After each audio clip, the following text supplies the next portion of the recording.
എല്ലാവർക്കും സൺറൈൻ മീഡിയ ഒരു അടിപൊളി എപ്പിസോഡിലേക്ക് എല്ലാവർക്കും സ്വാഗതം.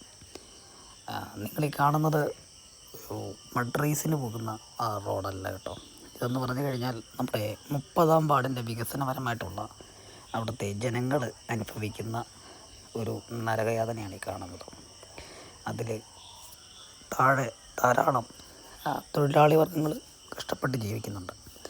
അവർക്ക് എന്തെങ്കിലും ഒരു അസുഖമോ കാര്യങ്ങളോ അല്ലെങ്കിൽ ഒരു ഹോസ്പിറ്റൽ കേസോ എന്തെങ്കിലും ഇമ്മീഡിയറ്റ് ആയിട്ട് അവർക്ക് പുറത്തേക്ക് ഒരു ഹോസ്പിറ്റലിലേക്ക് പോകേണ്ടി വന്നാൽ ഈ റോഡിനെയാണ് അവരെ ആശ്രയിക്കേണ്ടി വരിക. അതിൻ്റെ ഭവിഷ്യത്തെന്ന് വിചാരിച്ചു കഴിഞ്ഞാൽ എത്തിപ്പെടുന്ന ടൈം വളരെയാണ്. അതുപോലെ തന്നെ മിക്കവരും യൂസ് ചെയ്യുന്നത് 2 വീലേഴ്സാണ്. ഈ വഴി ഞാൻ ഒരു 2 ദിവസം മുമ്പ് 2 വീലറിലൂടെ യാത്ര ചെയ്യുകയുണ്ടായി. അപ്പോൾ ഞാൻ സ്കിഡ് ചെയ്ത് വീഴാനുള്ള രീതിയിലേക്ക് പോയി. ഞാൻ വേറൊരു ചേട്ടനോടായിരുന്നു പോയിരുന്നത്. അപ്പോൾ അതുകൊണ്ടാണ് ഈ റോഡൊന്ന് കവർ ചെയ്ത് എടുത്ത് എൻ്റെ ചാനലിലൂടെ ഒന്ന് പുറത്തേക്ക് അറിയിക്കണമെന്ന് വിചാരിച്ചത്. കാരണം നമ്മുടെ നാട്ടിൽ ഏറ്റവും അടിസ്ഥാനപരമായിട്ട് വേണ്ടൊരു കാര്യമാണ് റോഡ്. പ്രത്യേകിച്ച് ആ ഒരു ഭാഗങ്ങളിലൊക്കെ അത് ഉയരമായൊരു പ്രദേശമാണത്. അവിടുത്തെ ഈ റോഡിൻ്റെ അവസ്ഥ കണ്ടപ്പോൾ ഫ്രണ്ടിൽ പോയി കഴിഞ്ഞാൽ ഒരു ചേച്ചി അതുവഴി വണ്ടി ഓടിച്ച് പോകുന്നുണ്ട്. അത് നോക്കിയാൽ മനസ്സിലാവും ആ റോഡിൽ കൂടെ എങ്ങനെ അത്ര കഷ്ടപ്പെട്ടാണ് അവർ വണ്ടി ഓടിച്ചുകൊണ്ട് പോകുന്നതെന്ന്. വളരെ എക്സ്പീരിയൻസ്ഡ് ആയിട്ടുള്ള ആൾക്കാർക്ക് മാത്രമേ ആ വഴി 2 വീലർ കൊണ്ട് പോകാൻ കഴിയത്തുള്ളൂ. അത്രയ്ക്കും മോശപ്പെട്ട റോഡാണ്. ഞാൻ പത്തനംതിട്ടയിലെ മിക്ക വാർഡുകളിലും ഇറങ്ങിയിട്ടുണ്ട്.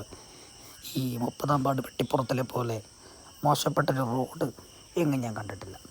നമുക്ക് കാറ് തന്നെ പാടുപെട്ടാണ് കൊണ്ടുപോകുന്നത്. അതിൻ്റെ കൂട്ടത്തിൽ 2 വീലേഴ്സാണ് മിക്ക ആൾക്കാരും ആശ്രയിക്കുന്നത്. അപ്പോൾ പിന്നെ ഈ റോഡിൻ്റെ കാര്യത്തിൽ വേണ്ടപ്പെട്ട അധികൃതർ എത്രയും വേഗം ഒരു നടപടി ഉണ്ടാകണമെന്നാണ് എൻ്റെ ഭാഗത്തുനിന്നൊരു അപേക്ഷ. ഇത് കേരളം പറയുമ്പോൾ ഇതുപോലെയുള്ള റോഡുകളും സ്ഥലങ്ങളും ഇന്നും നമ്മുടെ കേരളത്തിൽ നിരവധിയുണ്ട്. അത് ഓരോന്നും വേണ്ടപ്പെട്ട അധികൃതർ കണ്ടെത്തി അതിനൊരു നടപടി എത്രയും അധികം വേഗം സ്വീകരിക്കേണ്ടതാണ്. ഇതേ ആശ്രയിച്ച് ഓരോ തിരഞ്ഞെടുപ്പ് നടക്കുമ്പോഴും ജനങ്ങൾ വളരെ പ്രതീക്ഷയോടെയാണ് തൻ്റെ ജനപ്രതിനിധിയെ തിരഞ്ഞെടുക്കുന്നത്. തിരഞ്ഞെടുക്കപ്പെട്ട് വിജയിച്ച് കഴിയുമ്പോൾ ജനപ്രതിനിധികൾ ദയവ് ചെയ്ത് അവരുടെ അടിസ്ഥാന കാര്യങ്ങളിലൂടെ ഒന്ന് ശ്രദ്ധ പുലർത്തേണ്ടതാണ്.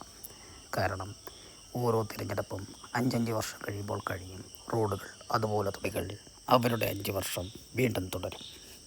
വീണ്ടും അതേ 5 വർഷം കഴിയുമ്പോൾ അവർ ഇതേ റോഡ് തന്നെ കാണിച്ച് ഇലക്ഷൻ വോട്ട് ചോദിക്കും. ഇതാണ് ഇന്ന് നമ്മുടെ മിക്ക സ്ഥലങ്ങളിലെ തിരഞ്ഞെടുപ്പിലും കണ്ടുവരുന്നൊരു കാഴ്ച.